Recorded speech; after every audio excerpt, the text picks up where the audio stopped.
तो आप हमारे श्रोताओं को जो टीवी के माध्यम से और जो यहाँ सत्संग भवन में बैठे सब इनको बताएंगे नाम जप की महिमा क्या है, क्यों करना चाहिए नाम जप। और भी तो साधन है भगवान को प्राप्त करने के लिए, योग है, तप है, संयम है, चिंतन है, ध्यान है, बड़े बड़े उपाय हैं भगवान को रिझाने के लिए।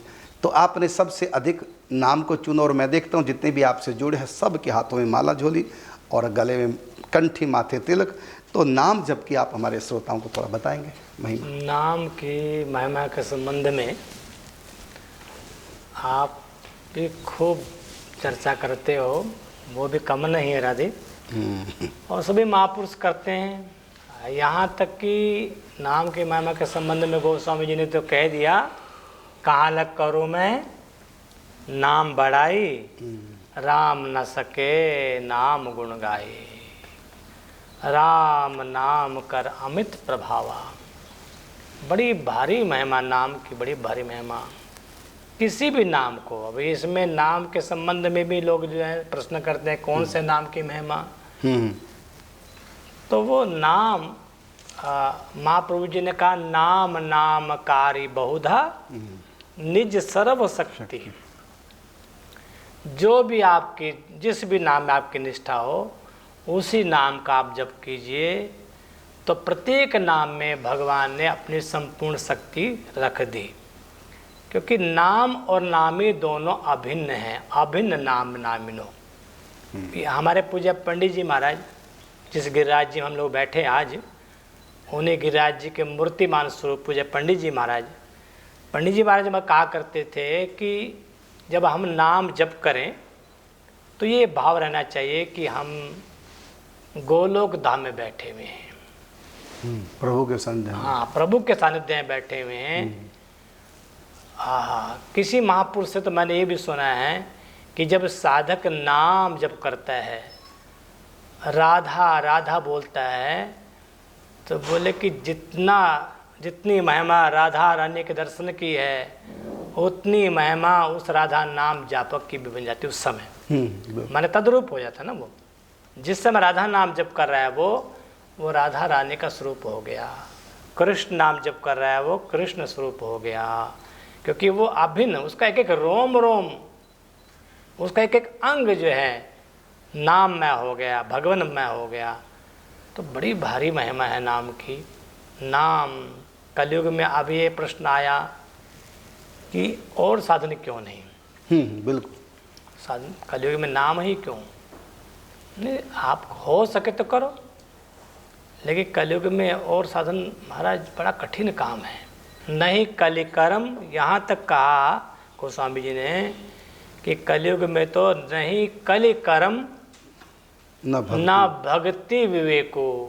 भक्ति एक बहुत बड़ा क्रांतिकारी एक शब्द है ये गोस्वामी जी का, कि भक्ति विवेको महाराज जी।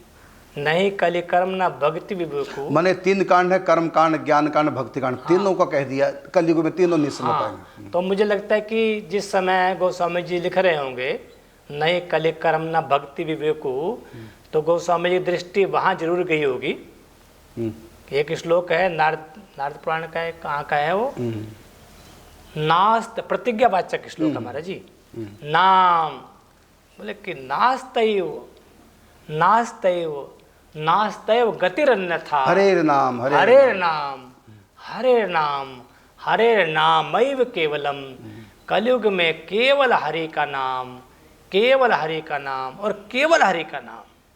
कलयुग में दूसरा साधन नहीं है। मतलब भक्ति के जो 64 अंग हैं वो व्यक्ति से कलयुग में निभते नहीं, इसलिए कली मतलब ग्रसित विमूढ़ इतना व्यक्ति को निभ नहीं पाते।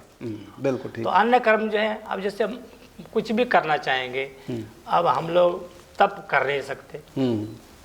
तब कोई कितना कैसे, हम लोग तो चाहते हैं कि बस उसमें आया कलयुग के, उसमें वर्णन आता है ना, कलयुग के लोग तो महाराज मंदा सुमंद मतयो मंद भाग्या पुद्रुता। कलयुग के लोग बहुत मंद हो गए। मंद मतलब, मंद माने आलसी। आलसी का मतलब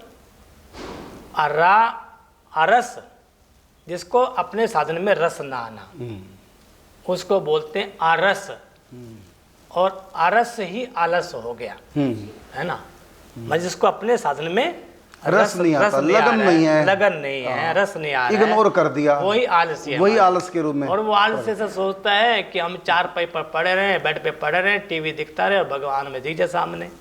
अब ऐसे व्यक्ति क्या तपस्या करेगा? गुरु भी ऐसा चाहिए कि भजन ना करना पड़े, बस ऐसे आशीर्वाद दे भगवान में। क्या तपस्या ऐसा गुरु भी ऐसे ढूंढते हैं आलसी लोग, तो तप नहीं कर सकते कि करना कुछ ना पड़े। हाँ ना, तप नहीं कर सकते हम। अच्छा, करने की कोशिश भी करेंगे तो बीमार पड़ जाएंगे, थोड़ा धूप सहन नहीं कर पाएंगे, बीमार पड़ जाएंगे, ठंड सहन नहीं कर पाएंगे। तप का मतलब तपना होता है, सहन करना होता है, तो उसमें बीमार पड़ जाएंगे। एक दिन एकादशी व्रत नहीं कर पाते, लिक्विड या निर्जला, तो बीमार पड़ जाते हैं, बीपी हाई लो हो जाता है, तो तपस्या कर भी नहीं पाते। पहली बात तो आपने जैसा कहा, बड़ा सुंदर कहा कि करना नहीं चाहता व्यक्ति आलसी है, यदि करेगा भी तो होता भी नहीं, करने से भी बीमार पड़ जाएगा, नहीं होगा उससे। जैसे मछली को पानी से अलग कर दिया तो मरी जाएगी, तो व्यक्ति नहीं कर पाता। बिल्कुल ठीक बात है, तो ना तप नहीं कर सकता। हाँ, नहीं कर सकता। अब यज्ञ के लिए बहुत महिमा यज्ञ की है ना। हमारे जो पूर्व मीमांसक है वो तो यज्ञ के लिए प्रेरित करते हैं सबको, वो तो यज्ञ ही करना चाहते हैं।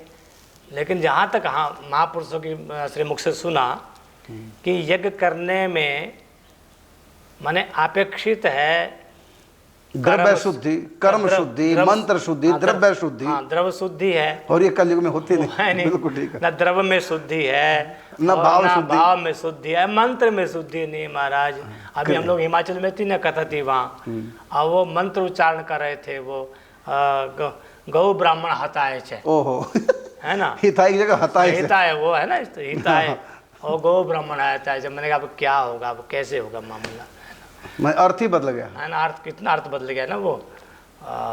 तो कलयुग में राजा वो साधन नहीं है। कलयुग केवल नाम आधारा, सुमिर सुमिर नर उतरे पारा। कलयुग में ऐसे नाम के संबंध में तो सब महापुरुष एक मत है। आप किसी मत में चले जाएं, सब नाम निष्ठ, नाम निष्ठ। अच्छा, एक प्रश्न है कि नाम आपने बहुत महिमा गाई अभी कि कोई भी साधन होता नहीं, सर्वोपरि नाम जप, सर्व सुलभ भी है, सरल भी है, सर्वोपरि भी है, बहुत महिमा है नाम जाप की। अब यह है कि जो नाम जाप में लग गए और ये विश्वास कर लिया कि सब कुछ मेरा जो भी अध्यात्म लोक परलोक अलोक बंधन नाम जाप से होगा, अब वो केवल नाम जाप ही दिन रात करता रहे क्या? और भी पूजा पाठ करे, व्रत करे और स्तोत्रों का पाठ करे, भागवत जी का पाठ करे, तीर्थ यात्रा करे, दान पुण्य परोपकार करे, कि सब कुछ छोड़ के केवल नाम, कलयुग केवल नाम आधारा, कि मैं उसको तो नाम से ही पार होना है, तो मैं सब छोड़ दूं, नाम ही नाम करूं और पूजा पाठ श्राद्ध तप सब कुछ छोड़ दे, तो क्या ऐसा करें? हाँ, वैसे गोस्वामी जी ने तो कहा राम नाम छोड़ जो भरोसा करे और रे। गोस्वामी जी ने कहा एक पद में कि राम नाम छोड़ जो भरोसा करे और रे, तुलसी परोसो त्याग मांग क्या मांगे कूर कोर रे। बोले जो अन्य साधन का भरोसा करता है, गोस्वामी जी कह रहे हैं इस कलयुग में क्यों नाम? इस साधन कलयुग में सचमुच में। अब देखो ना, गोस्वामी जी की अंतिम बात, गोस्वामी जी ने जब इस धराधाम को छोड़ा तो उनसे पूछा कि अंतिम उद्देश्य क्या है, तो उनका बहुत प्यारा वो है सवैया जैसा। उन्होंने अंत में कहा कि लाखन की एक बात तुलसी बताए जात, जन्म जो सुधारा चाहो तो राम नाम लीजिए, राम नाम लीजिए। तो तुलसी परोसा त्याग मांगे कूर कोर रे। जैसे कुत्ता जो है उसके सामने परोसा परस रखा है, उसको तो छोड़ दिया, लेकिन यहाँ वहाँ भटक रहा है, यहाँ से कूर मांग रहा है, यहाँ टुकड़ा मांग रहा है। तो वो दशा है उन लोगों की जो राम नाम माने प्रभु के भजन को छोड़ करके, नाम को छोड़ करके अन्य मार्ग को अपनाते हैं। कोशिश करो, अच्छा है, करना चाहिए।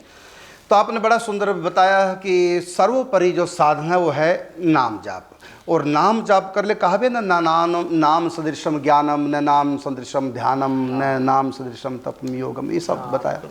तो सर्वोपरि नाम है, केवल नाम का आश्रय लें। जैसे कि आपने गोस्वामी तुलसीदास जी का उदाहरण देके बताया भी है कि अन्य किसी का आश्रय न लें, नाम जाप करें। लेकिन हम जब पत्र लिखते हैं तो उसके ऊपर जो एड्रेस लिखते हैं, तो वो जो पत्र हमारा लिखा हुआ है वो उस नाम के एड्रेस के प्रभाव से वहाँ पहुँच जाता है जहाँ का नाम लिए है। अब हम नाम, ये सर्वोपरि साधन, जब कागज़ का टुकड़ा नाम का सहारा लेकर, एड्रेस का सहारा लेकर के यहाँ से वहाँ तक अपनी मंजिल को प्राप्त कर जाते हैं। इसी प्रकार हम नाम लें। तो नाम की महिमा आपने बहुत बताई है, लेकिन इसका आपने लास्ट में भी कहा कि हम और भी कुछ करना चाहे तो कर सकते हैं साथ में, लेकिन आश्रय नाम का लें। जैसे कि हम पत्र में कुछ भी लिख सकते हैं, लिखना चाहिए, जो चाहो लिख दो, लेकिन बाहर एड्रेस पूरा हो। राम नाम को अंक है, राम नाम को अंक है, सब साधन है सुन।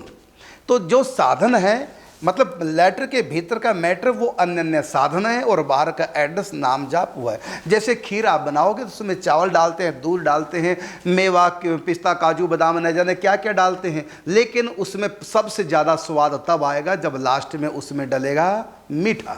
इसी प्रकार सब्जी में आप सबको डालिए, हल्दी डालिए, मिर्च डालिए, और टमाटर डाल दिए, अदरक डालिए, जो जो डालना सो डालिए, लेकिन सबसे बाद में जो आप डालेंगे वह लवण बिना जिमी व्यंजन फीके। तो सब्जी में सब कुछ डालिए, लेकिन स्वाद आएगा नमक से ही।